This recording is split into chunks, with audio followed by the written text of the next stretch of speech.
আসসালামু আলাইকুম রহমতুল্লাহি অবরকাতুহ।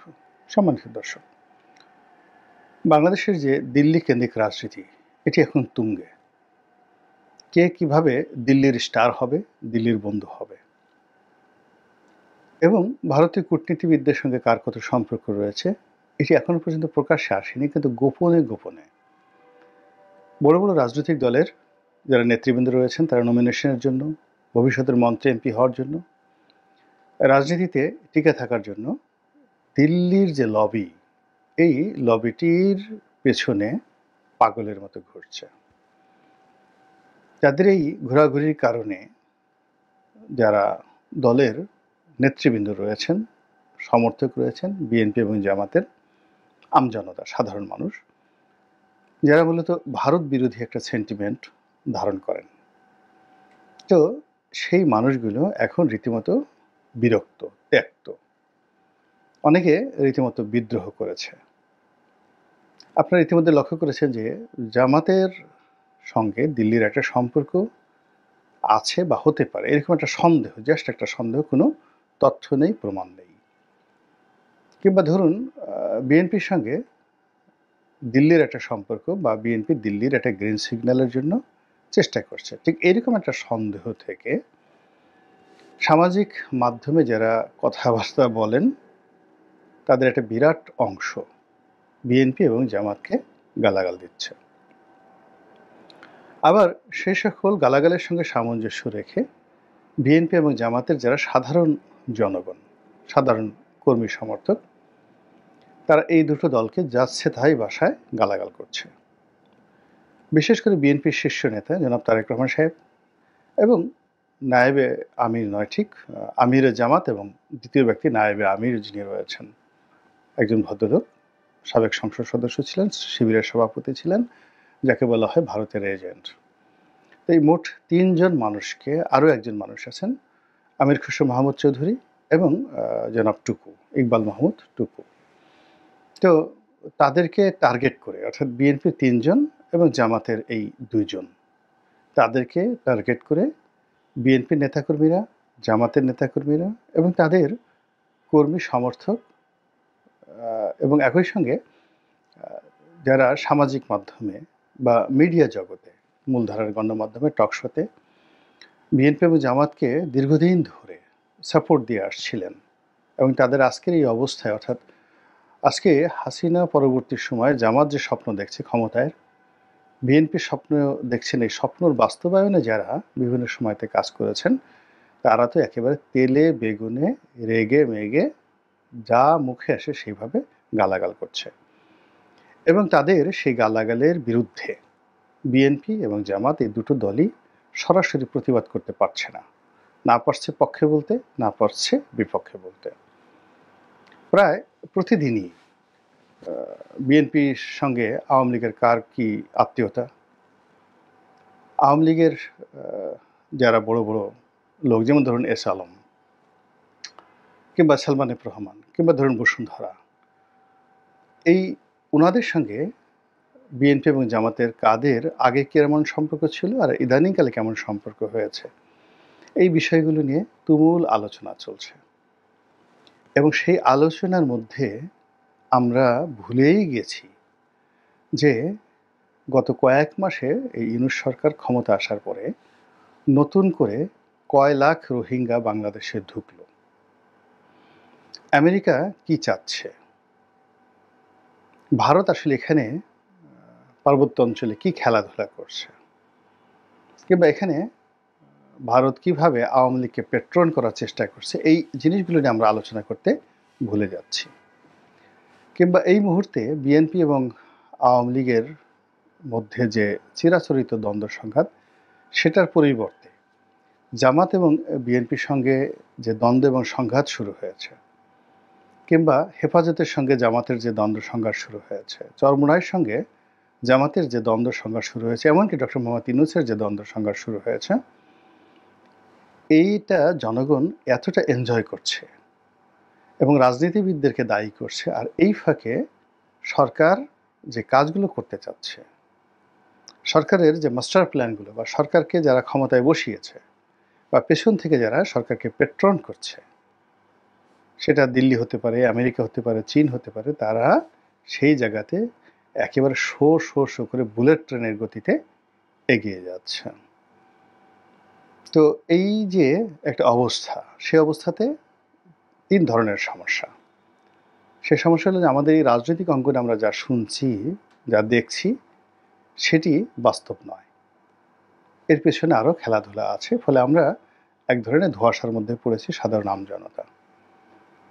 রাজনৈতিক দলগুলোর মধ্যে একটা ব্রিজ থাকে। একটা হলো বাইরে রাজপথের আন্দোলন থাকে, আর ভিতরে একটা সমঝোতা থাকে। এখন দুটোই বন্ধ। বাইরে এরকম কোনো প্রকাশ্য শত্রুতা, প্রকাশ্য বন্ধুত্ব নেই। একেবারে ছেলে খেলামূলক কতগুলো বৈঠক। ছোট, ছোট রাজনৈতিক দলের সঙ্গে বিএনপি বৈঠক করছে। জামাতের আমির সাহেব চরমোনাইয়ের আমির সাহেবের সঙ্গে দেখা করতে গেছেন। এরকম যে বিষয়গুলো, এগুলো একেবারে যাকে বলা হয়, আপনার খুব মাথা ব্যথা হয়েছে, একটু নিক্স বা ভিক্স আপনি মেখে দিলেন কপালে। ঠিক এইরকম রাজনৈতিক কর্মকাণ্ড কিন্তু সত্যিকার অর্থে জনগণকে সম্পৃক্ত করে যে রাজনৈতিক কর্মকাণ্ড, সেটা গত ৭ মাসে কোনো রাজনৈতিক দল করতে পারেনি।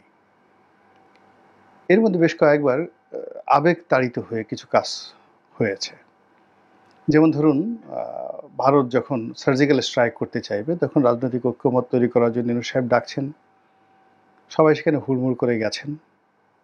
আবার এই যে March for Gaza, March for Palestine, এটাকে কেন্দ্র করে এখন একটা সমাবেশ, একের পর এক সমাবেশ হচ্ছে। এটা আবেগ তাড়িত, আবেগ কেন্দ্রিক, কিন্তু এর সঙ্গে কোনো রাজনীতি জড়িত নেই। এটার দ্বারা কোনো রাজনৈতিক দল সুফল তো পাবেই না, বরং রাজনৈতিক দলগুলো একটা বিপদ শুরু হয়ে যাবে যে এই যে মার্চ ফর প্যালেস্টাইন, তারা একটা সাধারণ অনুষ্ঠানে যদি ১০ লাখ লোক তারা আনতে পারে, তাহলে বিএনপি বা জামাত তাদের রাজনৈতিক কর্মকাণ্ডে যদি ৫০,০০০ লোক জড়ো করতে না পারে, সংগত কারণে বলবে না, তোমাদের দ্বারা হবে না।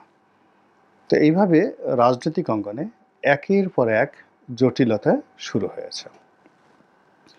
আর সেই জটিলতার সুযোগটা নিচ্ছে আওয়ামী লীগ। আওয়ামী লীগের এই মুহূর্তে একমাত্র বন্ধু ভারত। ২ নম্বর হলো তাদের বন্ধু রয়েছে তাদের টাকা। তাদের টাকা আছে আর তাদের ভারত আছে। ফলে এই যে একটা ক্রিটিক্যাল মোমেন্ট চলছে বাংলাদেশের রাজনীতিতে, এই সময়টিতে পুরো পরিস্থিতিকে জটিল থেকে জটিলতর করার জন্য এবং এখানে একটা গেম খেলার জন্য আওয়ামী লীগ ভারতকে ব্যবহার করবে এবং তাদের অর্থকে ব্যবহার করবে। যেহেতু এই মুহূর্তে রাজনৈতিক দলগুলোর মধ্যে একটা বিশ্বাস চলে এসছে, বড় বড় রাজনৈতিক দলগুলো, যে আগামীতে ক্ষমতায় যেতে হলে ভারতের সহযোগিতা দরকার, আমেরিকার সহযোগিতা দরকার। তো আমেরিকার সহযোগিতার জন্য, ভারতের সহযোগিতার জন্য রাষ্ট্রীয় পর্যায়ে যে কথাবার্তাগুলো হচ্ছে, মন্ত্রী, এমপি, সেনাপ্রধান, তারপরে মিলিটারি ব্যুরোক্রেসি, সিভিল ব্যুরোক্রেসি, এটার পরিপূর্ণ সুফলতা পাচ্ছে বা সফলতা পাচ্ছে বর্তমান ডক্টর মোহাম্মদ ইউনূসের সরকার। এখানে রাজনৈতিক দলগুলোর কোনো রকম যোগাযোগ নেই।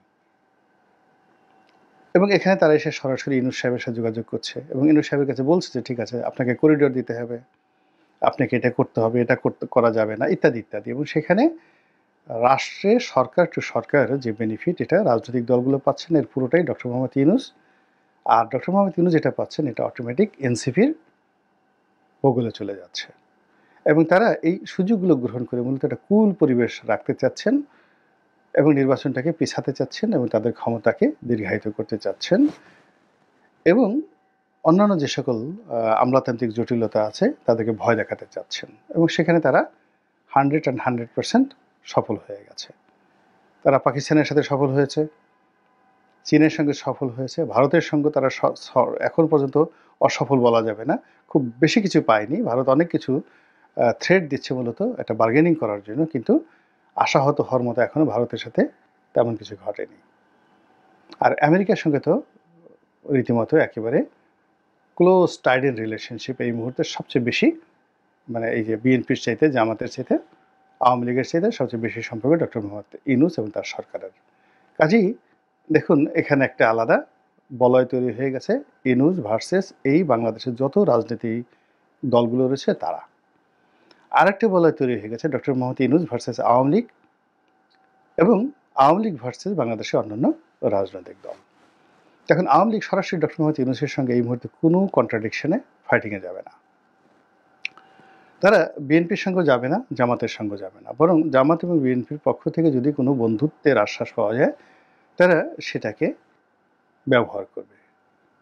তারা যে কাজটি করবে সেটা হলো ভারতের সঙ্গে যে সম্পর্কটা হতে পারে রাজনৈতিক লেভেলে এবং গোয়েন্দা লেভেলে রয়ের মাধ্যমে, এই জায়গাগুলোতে আওয়ামী লীগ একেবারে মুখস্থ এবং যারা আছে এরা সবাই তাদের সঙ্গে ধরুন ভারতে পালিয়ে আছে কোনো একজন নেতা, এখন সেই নেতার সঙ্গে রয়ের এই বাংলাদেশের স্টেশনশিপ থেকে শুরু করে একেবারে হেড প্রধান যিনি আছেন তিনি, তারপরে নিরাপত্তা উপদেষ্টা অজিত দোভাল, এদের সঙ্গে আওয়ামী লীগের একেবারে দ্বিতীয় সারির যে সকল নেতৃবৃন্দ এখন ভারতে পলাতক রয়েছেন এবং যারা অতটা বিতর্কিতও নন, কিন্তু শেখ হাসিনা খুব ঘনিষ্ঠজন, তারা যেভাবে 1 মিনিটে তাদের সঙ্গে বৈঠক করতে পারেন, কথা বলতে পারেন, দেখা সাক্ষাৎ করতে পারেন, ওই অবস্থা এখনও বিএনপির বা জামাতের আসেনি। তাদের যদি কোনো সংযোগ থেকে থাকে সেই সংযোগটি তাদেরকে করতে হচ্ছে রয়ের ঢাকার যে স্টেশন চিফ তার মাধ্যমে, এর বিকল্প নেই। আর যে বৈঠকগুলো তারা করছে তারা সরাসরি দিল্লি গিয়ে তারা সেই বৈঠক করতে পারছে না। যদি স্টেশন চিফের ঊর্ধ্বে কোনো লোকের সাথে তাদের সম্পর্ক করতে হয়, কথা বলতে হয়, তাদেরকে তৃতীয় কোনো দেশে গিয়ে, সেটা লন্ডনে হোক, আমেরিকাতে হোক, মালয়েশিয়াতে হোক, সিঙ্গাপুর হোক, সেখানে গিয়ে তাদের সেই বক্তব্যগুলো দিতে হচ্ছে, কথাবার্তা বলতে হচ্ছে এবং তারা এখনও পর্যন্ত ওখানকার যে রাজনৈতিক নেতৃবৃন্দ রয়েছেন, সেটা অমিত শাহ বলেন কিংবা নরেন্দ্র মোদী সাহেব বলেন অথবা আরও 1 ডজন বিজেপির নেতা, তাদের কারোর সঙ্গেই, ইভেন পশ্চিমবঙ্গে যারা আছেন, শুভেন্দু আছেন, বন্য যারা আছেন, তাদের কারোর সঙ্গে রাজনৈতিক লেভেলে সম্পর্ক করা তো দূরের কথা, টেলিফোনে হাই হ্যালো করার মতো অবস্থা তৈরি হয়নি। এখন এই যে রাজনীতির বাইরে গিয়ে যে কেবল গোয়েন্দা লেভেলে যে সম্পর্কটি হয়ে গেছে বা হচ্ছে বা চেষ্টা হচ্ছে, এটাকেও আওয়ামী লীগ বন্ধ করতে চাচ্ছে এবং এটা সম্ভব। এটা জামাতও জানে এবং বিএনপি জানে। এর কারণ হলো এই সকল গোয়েন্দা সংস্থাগুলো প্রায় ডবল স্ট্যান্ডার্ড করে। তারা এখানে আসে, তারা টাকা দেয় এবং টাকা নেয়, ঘুষ দেয় এবং ঘুষ খায়, দুটো একসঙ্গে করে। তো এরা ওই বিভিন্ন সময় আওয়ামী লীগের মনোনয়ন দেওয়ার কথা বলে অনেক রয়ের কর্মকর্তা অনেকের কাছ থেকে কোটি কোটি টাকা ঘুষ খেয়েছে, নমিনেশনও দেয়নি, টাকাও খেয়ে ফেলেছে। তো এরকম ঘটনা আছে। কাজেই আওয়ামী লীগ যদি ঘুষ দিতে চায়, রয়ের লোকদেরকে ঘুষ দিতে চায় এবং এই কানেক্টিভিটিগুলো যদি তারা বন্ধ করে দিতে পারে, এবং যেটা হওয়ার সম্ভাবনা খুবই বেশি, সেক্ষেত্রে দেখা যাচ্ছে যে এই রাজনীতিতে এখন এই বাংলাদেশে সঙ্গত কারণেই ডক্টর মোহাম্মদ ইউনূসের একটা রমরমা অবস্থা তৈরি হয়ে যাবে। ডক্টর মোহাম্মদ ইউনূস যত শক্তিশালী হবেন, দেশের যারা এখন এখানে রাজনীতি করছে তারা তত অগুরুত্বপূর্ণ হয়ে পড়বেন। আর এখানে যারা রাজনীতি করছেন তারা যত অগুরুত্বপূর্ণ এবং দুর্নাম এবং বদনামের শিকার হবেন, ততই আওয়ামী লীগের উপস্থিতি অনিবার্য হয়ে পড়বে, শেখ হাসিনার উপস্থিতি অনিবার্য হয়ে পড়বে এবং আওয়ামী লীগের রাজনীতিতে পুনর্বাসিত হওয়ার যে একটা সুযোগ, সেই সুযোগ তৈরি হবে। ফলে আওয়ামী লীগ এখন 2 হাতে খেলছে। আমেরিকাতে তারা সর্বোচ্চ বিনিয়োগ করছে বিভিন্ন অ্যাঙ্গেলে, বিএনপি এবং জামাতকে সেই তাদের যে সোশ্যাল কানেক্টিভিটি, তাদের যে পলিটিক্যাল কানেক্টিভিটি, তাদের যে স্টেট টু স্টেট কানেক্টিভিটি, এই জায়গাগুলো বন্ধ করে দেওয়ার জন্য। আর সেটাতে তারা একটা মোটামুটি সফলতা অর্জন করেছে। আপনার ইতিমধ্যেই আমেরিকার কিছু কর্মকাণ্ড এবং আমেরিকাতে বসবাসরত প্রবাসীদের কিছু কর্মকাণ্ড দেখেই আপনারা বুঝতে পেরেছেন যে ওখানে আওয়ামী লীগ কতটা সফল হয়েছে। এখন তারা দিল্লিতে কেবলমাত্র নিজেদের স্বার্থ দেখছেন, এটার জন্য একটা গ্রুপ আছে, আর বিএনপি এবং জামাতকে দিল্লির সঙ্গে সম্পর্কটা কাট আপ করে পুরো দিল্লিকে Awami based, Delhi means Awami League, Awami League means Delhi, এরকম, মানে এখানে অনেকটা সতীনের মতো, যে কোনো অবস্থাতে সতীন অ্যালাউ করা হবে না। তো বাংলাদেশের কারোর সঙ্গে নরেন্দ্র মোদীর সম্পর্ক হোক, তার সরকারের সম্পর্ক হোক, কংগ্রেসের সম্পর্ক হোক, এই জায়গাগুলো আওয়ামী লীগ বন্ধ করার জন্য সর্বোচ্চ চেষ্টা চালিয়ে যাচ্ছে। আর এটা তাদের জন্য আরও বেশি সহজ হয়ে যাবে যে এই মুহূর্তে বাংলাদেশে আমেরিকান বিরোধী যে মনোভাব রয়েছে তার চেয়ে ভারত বিরোধী মনোভাব খুব তুঙ্গে। এবং এই ভারত বিরোধী মনোভাব তুঙ্গে ওঠানোর জন্য যদি আওয়ামী লীগ সেই যাকে বলা হয় বিনিয়োগ করে বিএনপি এবং জামাতের মধ্যে যে সকল মানুষ ভারতের সাথে লবিস্ট হিসেবে কাজ করছেন তাদেরকে যদি গণসূত্র বানিয়ে দেওয়া যেতে পারে, সেটা আলটিমেটলি বিএনপির ক্ষতি হবে, জামাতের ক্ষতি হবে এবং আওয়ামী লীগের লাভ হবে। এবং সেই কাজগুলি এখন পুরোদমে চলছে বলেই আমার বিশ্লেষণে মনে হচ্ছে। মহান আল্লাহ আমাদের সবাইকে হেদায়েত দান করুন এবং হেফাজত করুন। আসসালামু আলাইকুম ওয়া রাহমাতুল্লাহি ওয়া বারাকাতুহু।